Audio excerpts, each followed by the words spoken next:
நாங்கள் அங்கேயே ஒரு ஹெல்ப் டெஸ்க் வெளியில் வச்சுருக்கோம்.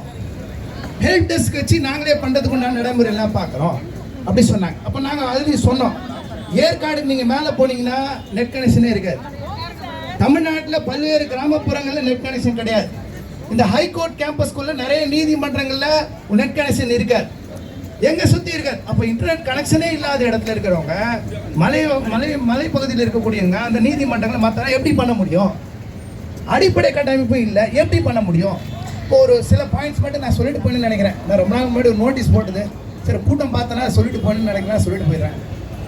ஒரு விஷயம்னா இதுக்கு சாதகமாக என்ன சொல்கிறாங்கன்னா, எங்கேருந்து வேணால் ஃபைல் பண்ணலாம். ஏன் இதை எதிர்க்கிறீங்க? நேர செலவுலாம் குறையும் தானே. ரெண்டாவது பாயிண்ட் வந்து நீங்கள் ஃபைலிங் எதிர்க்கிறீங்களா இல்லை புதிய தொழில்நுட்பத்தை எதிர்க்கிறீங்களா? இது ஒரு கேள்வி. அப்புறம் காலத்துக்கு ஏற்ற மாதிரி தொழில்நுட்பத்தினுடைய பயன்பாடு அதிகரிச்சிச்சு, இதில் மட்டும் ஏன் தொழில்நுட்பத்தை எதிர்க்கிறீங்க? மூணாவது, நாலாவது, வழக்கறிஞர் நலனுக்கு தானே கொண்டு வரோம், அதையே எதிர்க்கிறீங்க. நாலாவது, 5 சுப்ரீம் கோர்ட் ஜட்ஜஸ்லாம் இதை கொண்டு வராங்க, ஹைகோர்ட் ஜட்ஜஸ்லாம் இதை கொண்டு வரணும்னு நினைக்கிறாங்க, இதை போய் எதிர்க்கலாமா?